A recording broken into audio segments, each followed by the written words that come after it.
welcome to the SVG-TV news for Friday, November 17th. I am Khalil Kato with the details. Government is getting closer and closer to breaking ground for the construction of the acute referral hospital at Arnisvale. This is according to Finance Minister Camilo Gonzalez, who said on radio on Wednesday night they recently got the final report from the consultant who has reviewed the designs, with a few changes to be made with the electrical designs, and the necessary adjustments will be done. So we're getting very, very close to going out to tender and to have different contractors bid on beginning construction of the acute referral hospital. It is going to be the best hospital anywhere in the OECS.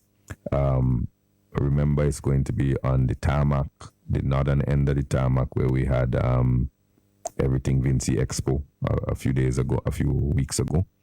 And the construction on that hospital will begin, I would say, the end of the first quarter, beginning of the second quarter in 2024. And just like how you saw the port making fast progress and the Sandals Hotel and the Holiday Inn Express making fast progress, we're making sure that we get contractors who know how to build things quickly and efficiently and effectively.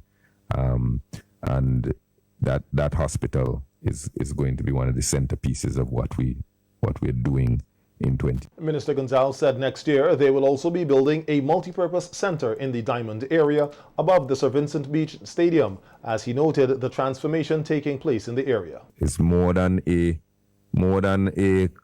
learning resource center, more than a community center. It's going to be a really beautiful center for the people of Diamond, Stubbs, surrounding areas. I'm sure some people will come over from my side of the river as well, my side of Diamond and Brighton and so on, to take advantage of what's going to be a first-class facility there. And if you want to think about transformation, just cast your mind back a few years to what Diamond used to look like. That was just bush. It was bush with some cattle. That's all that was there. Think back. You don't have to think back far. Sometimes when I talk about things, I say, well, boy, if you remember 20 years ago, if you remember 10 years ago, this is just a couple of years ago. Diamond was swampy bush. You had some cattle, and once a year, some fellas would drive some dirt bike and some vehicle down there. And that is what existed at Diamond. Now, what do you have there? You have the Tourism and Hospitality Institute. You have the Center of Excellence. We're building the Holiday Inn Express, which will be opening early next year. There's a supermarket down there. There's national properties down there. There's the stadium down there being built out. All of that happened in the last couple of years. Now you see restaurants coming up nearby, like what the place called there, Pitmaster.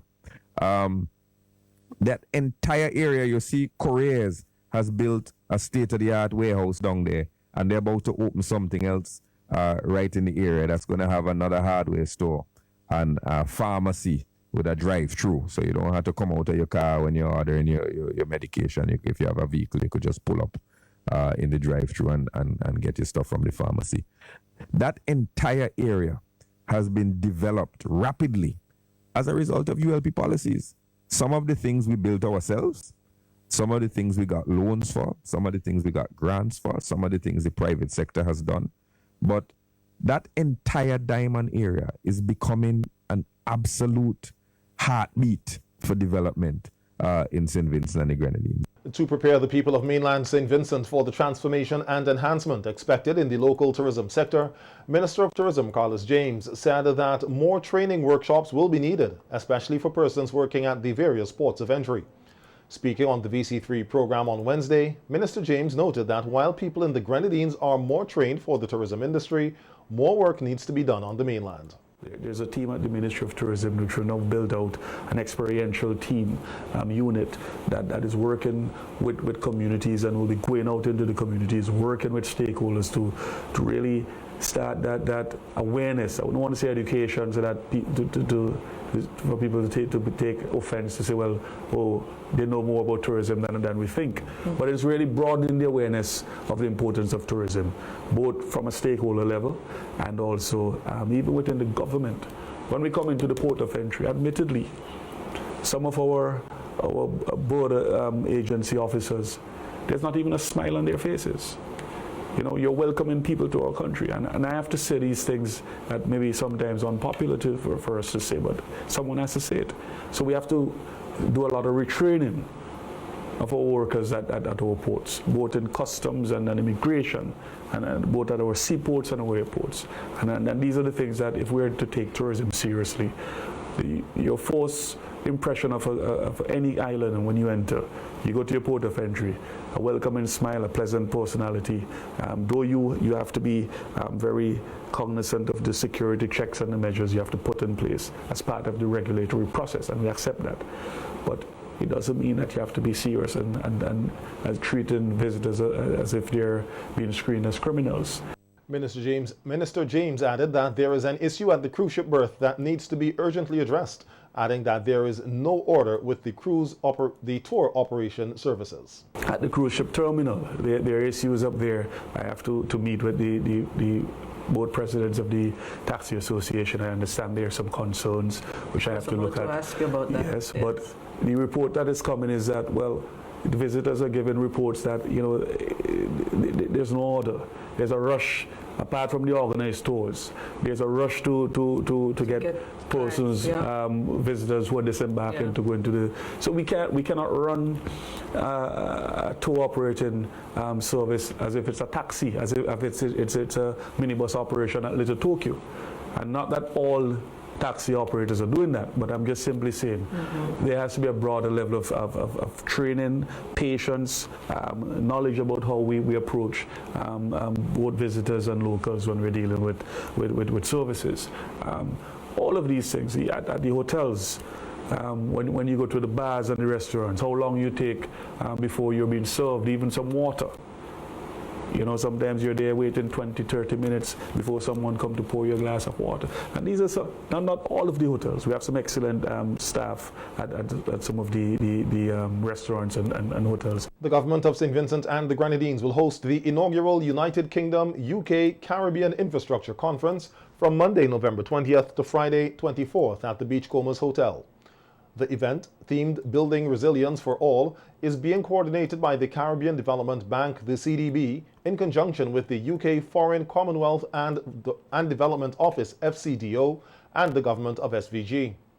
The conference brings together infrastructure practitioners on projects funded by the UK through the FCDO across the region and connects them with expertise to examine strategies and opportunities for improving and enhancing knowledge and impact in the area. A news release says the intent of the conference is to capture valuable lessons from the projects and current UK CIF programs under implementation by the CDB to inform the design of future infrastructure projects in the region, build the regional capacity, and thereby increase the development outcomes and extend the sustainability of ongoing investment in the Caribbean infrastructure. The conference will begin at 9 a.m. with an official opening ceremony featuring remarks by Minister of Finance, Economic Planning and Information Technology Camilo Gonzalez, along with President of the CDB, Jean Leon, and the UK's Minister of State, Development and Africa, Andrew Mitchell. The release says the first working session of the conference will include a panel discussion under the theme Building Inclusive, Safe, Resilient and Sustainable Infrastructure in the Caribbean, What Have We Learned? The discussion is expected to bring to the fore a wide range of experiences and perspectives from a diverse group of practitioners working in the region. The one-week conference will feature workshops to examine various topics such as youth and women in construction, disability-inclusive infrastructure, the human and environmental side of infrastructure implementation, among other pertinent matters. With the duty-free concession on barrels now in effect, Assistant Operations Officer of the SVG Port Authority, Sudamo Toby, is advising persons to pick up their cargo from the various ports as soon as possible to free up the storage space and avoid accumulating excess storage fees. Toby was a guest on WeFM's Cop Chat program yesterday. We have this tradition where persons want to wait until the house don't put back way to come and pick up their car because they don't want the barrel in the way when they're cleaning and all of that. But please, some people like the excitement to wait last minute. Yes, waiting last minute. And I know we mentioned the congestion before we go to break, and it's something that contributes to the congestion we get on the port. So please, when the shipping agent calls you, try to be prompt, and it also help the port to have more space to and stuff, more containers, so we can deliver barrels to other persons. And while we're going to have extended hours, over the years we've seen parcels time and time again. We have extended hours until 6 o'clock. We open on Sundays, we open on Saturdays, late beyond 12 o'clock, and parcels still want to come between a certain period in the day. You have 5 working days after your container, five working days as the grace period, for which you can come pick up your cargo and you only have to pay the tailgate charge, right? After that, on the 6th day, then you start accumulating excess storage. So ever so often, parcels may come and they go to the cashier, and the cashier is going to tell them $12, $17, how much? And they're going to say, but I think it was $5. That's because the excess storage has been added onto it. And it means that your grace period, which is the 5 working days after the car comes off the container, comes off the vessel, has elapsed. Inspector of Police Dwayne McKenzie, who was also on the program, said during the duty-free concession period, persons will only be granted entry after complying with the Port Authority guidelines, as security is priority. Inspector McKenzie shared a few tips for when persons are going to collect cargo at the ports. It's not required on the port. The police will seize it, and you will not be able to get it back after we seize it. And once you come in, please, if you do business in the yard, be properly attired.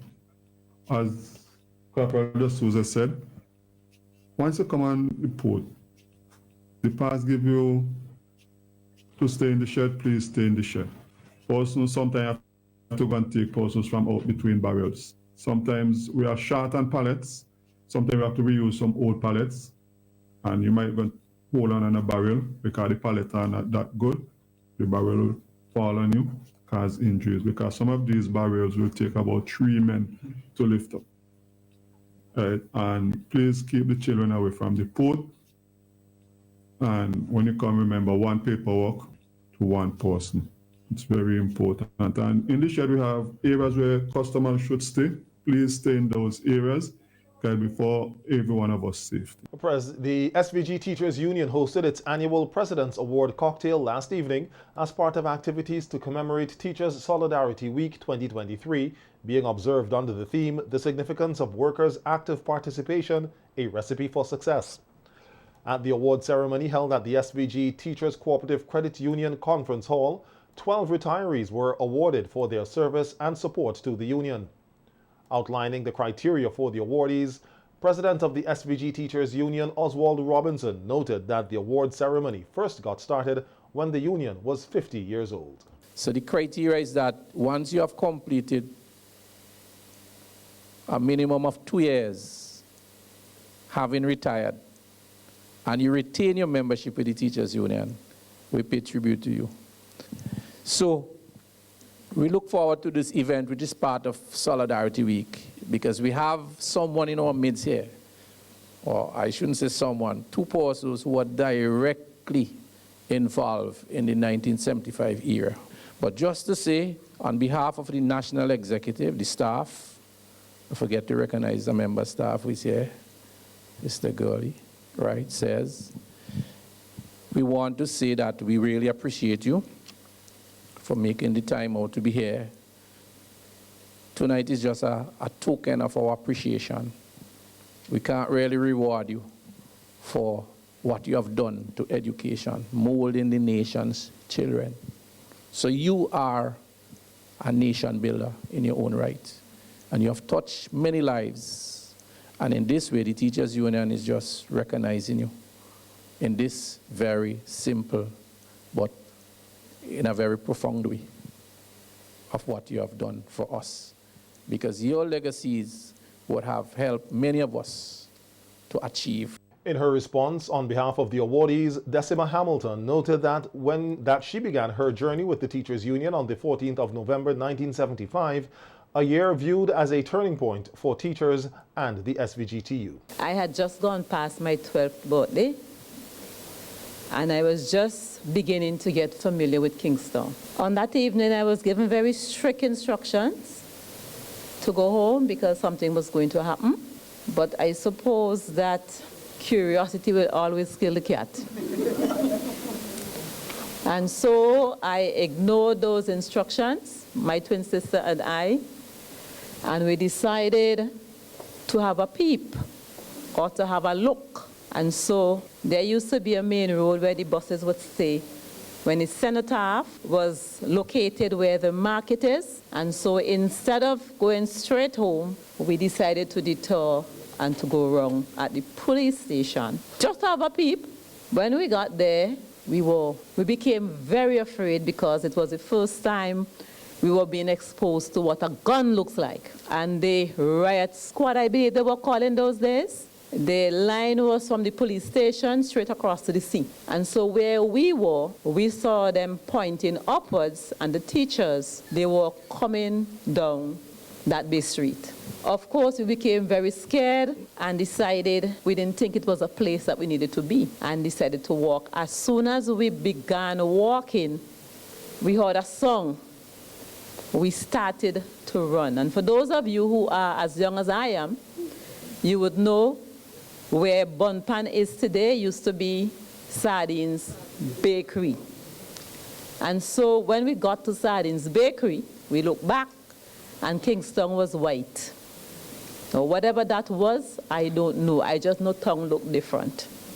And so my sister and I, we ran and ran and ran with the noise and the hustle and the bustle and the white tongue.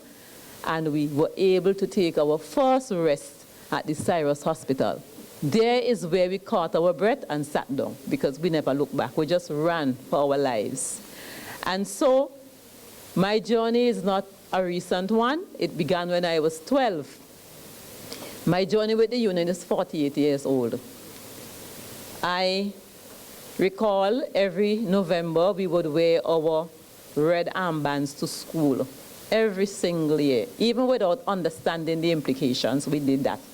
That was a part of the journey that we took with the union. Hamilton said while the union has morphed, it seems to have lost that fire seen in 1975. She, however, thanked the union for the recognition of her service. In Revelation, there is a scripture verse that says to strengthen the things that remain. And tonight, on behalf of our females, the recipients, we want to thank you because you are strengthening something. You are strengthening that plug for appreciation. It is not a very common thing. And very often when people pass on, you would hear all the wonderful things that they did while they were alive. They weren't aware that they were so good. Tonight you have paused on your agenda of activities, your calendar of activities to recognize our services. And I say thank you very much.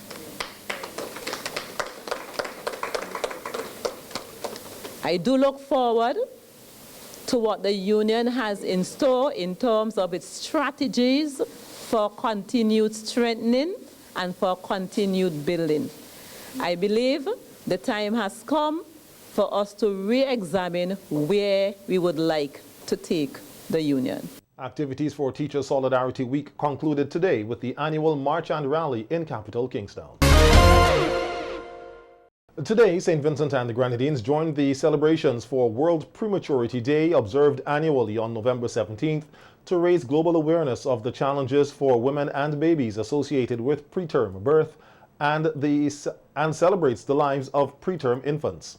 On NBC Radio's Face-to-Face program today, pediatrician Dr. Akusa Horn-Cupid said worldwide, 1 in every 10 babies are born prematurely. However, the statistics in St. Vincent and the Grenadines with premature births is rather low, as there is a good maternal and child health program available.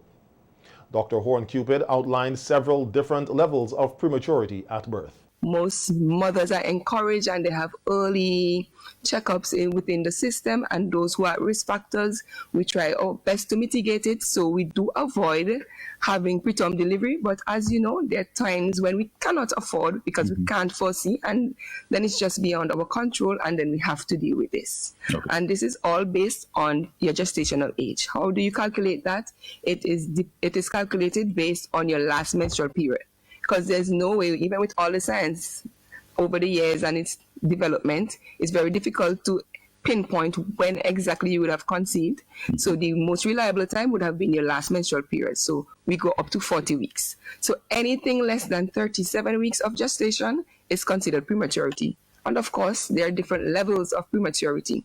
So we have late prematurity, which would be considered from 34 to 36 weeks and 6 days.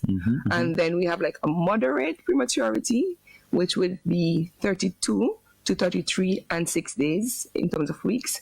And we have very late early prematurity, which is 32 weeks, less than 32 weeks, and less than 28 weeks is considered extremely premature.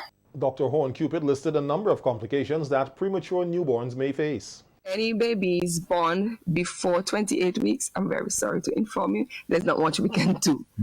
But from 28 weeks onward, barring that there's much other complications, the baby would have a pretty good chance of survival.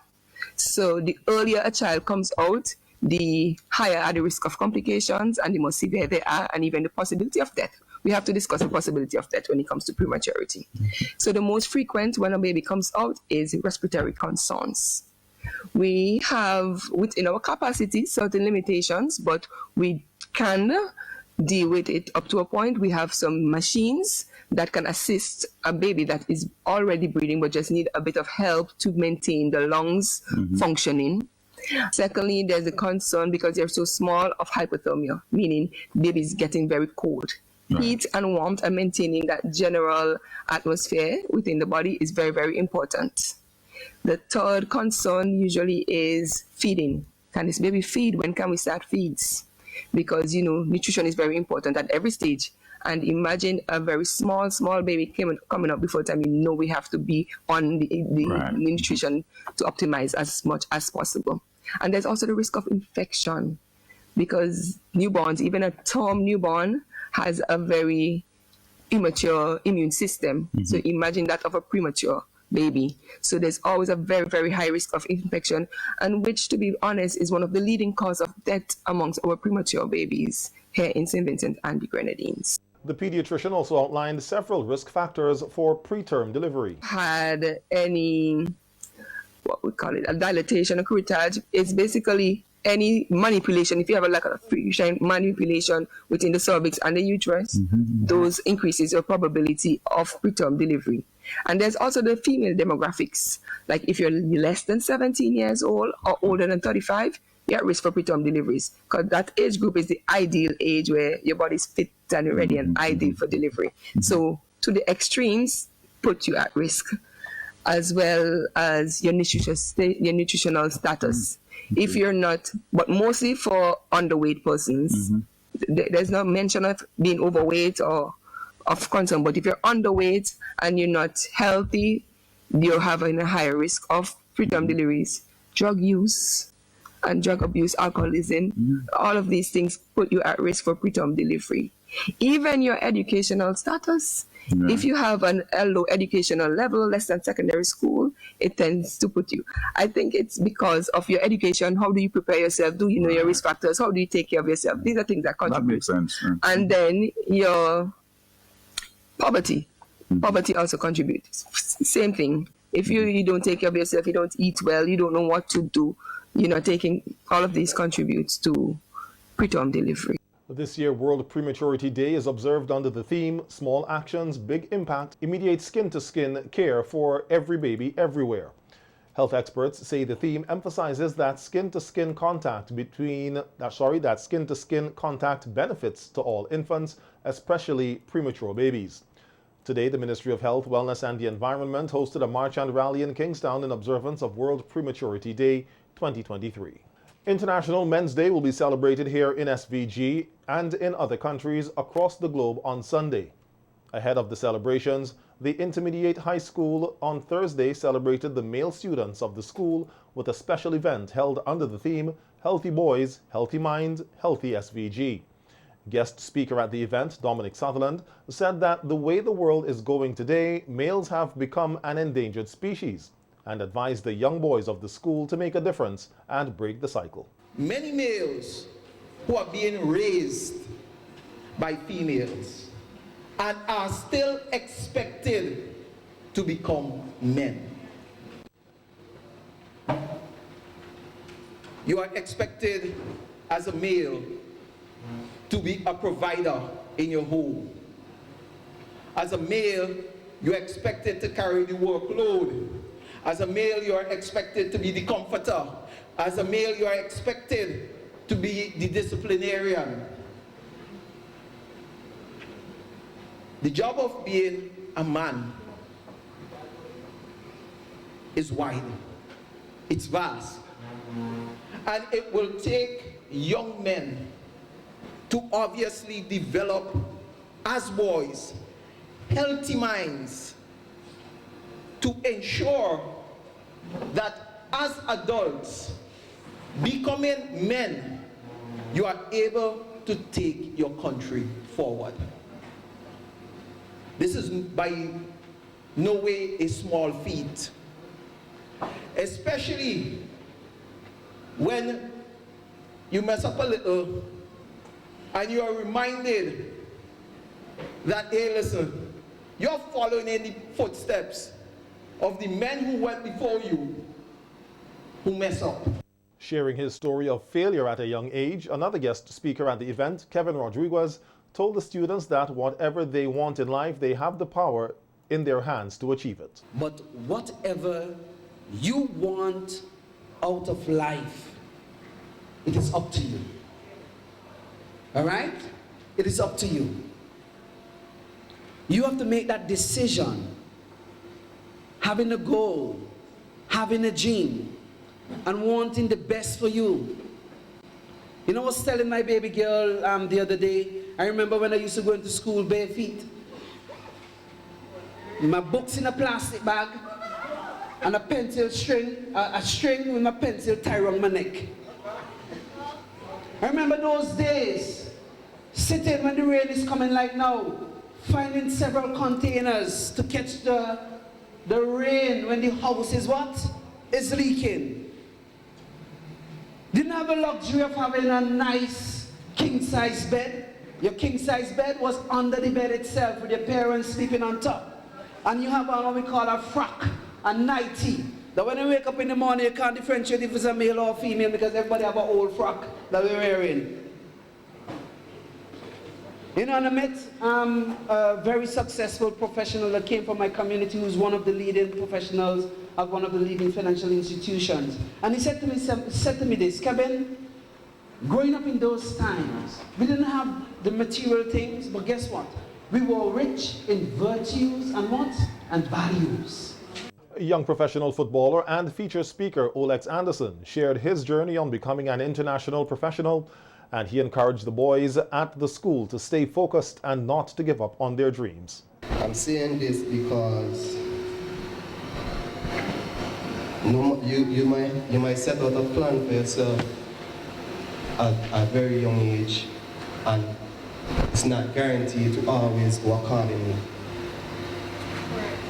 But in life, you gotta improvise, and no matter what happens, you try your hardest and your best to actually get back on your path.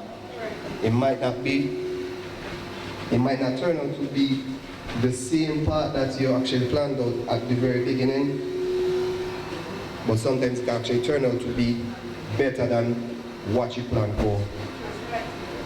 And that's actually the case for me, because starting back playing, I was struggling for the first year or two.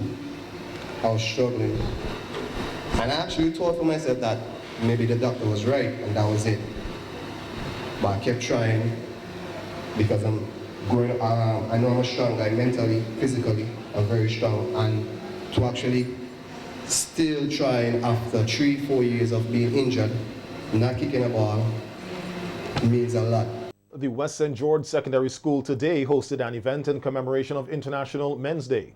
At the event, Deputy Chief Education Officer Joycelyn Blake Brown encouraged fathers to provide proper guidance to their sons and raise them to become good men in society. Know your child. It is very important to know your child. You may be in the same house living for years, and I'm not really sure how much you really know your child. And I'm not just speaking about your sons, your daughters too. You need to know your children. Know what their interests are, their dreams, aspirations, and you cultivate them from a very early stage. I'm always interested when schools are having their career days, and I know parents go out of their way to get whatever apparatus, dresses and so outfits, you know, you name it. So it's not about spending money for that moment, but daily cultivating, helping your children to reach their fullest potential. So I know some of us, sometimes our children do not know that we struggled before, you know, because we are at this point now where we are doing much better. And perhaps we are doing better than our parents and grandparents. But sometimes, you know, when they are making demands on you, especially financial demands, you need to sit them down and let them know, listen, this is how I got where I am, you know. Area Representative and Minister of Education Curtis King said while there has been a lot of success among males in St. Vincent and the Grenadines, there are still a lot of challenges. He urged the boys at the West St. George Secondary not to allow anything to stop them from accomplishing their dreams. Speak about the many successes of our males, and there are of course many instances where we have been very successful. However, it is true that in today's society some of our young men are very challenged, and we need to provide them with that support that would help to bring them back, if you like, to that place where we can feel comfortable that they are making an effort to enhance their own living circumstances and that of their family and friends. So these sort of activities are very important because they help to inspire our young people, and in this case, our young males, and we must do that. I must say that I'm very often here in a different capacity at this very venue. It's the home of table tennis, I usually put it that way. I see quite a number of our young males, some of you from this school participating, and that is good. A volunteer speaker at the event, Khalil Kato, used his achievement as an inspiration and elaborated on the importance of reading, encouraging the boys to read lots of books. I want to say to you, read. Not just for knowledge's sake, but reading helps you in your communication skills. It helps you deliver and it helps you retain information. One of the biggest problems, I would even venture to say probably the main problem that we have in our society, that is one of the root causes of problems, is communication. Persons don't know what to say, they don't know how to say it. You want to give a message, but the way you give it, the other person feels you're attacking them, they get vexed, and then they told you to start the bus. Right? Read. Don't just go on the phones and watch the TikTok videos. Read. If even if it's just the literature books, the textbooks. Right? Don't just read because you want to get the information from them, but practice reading.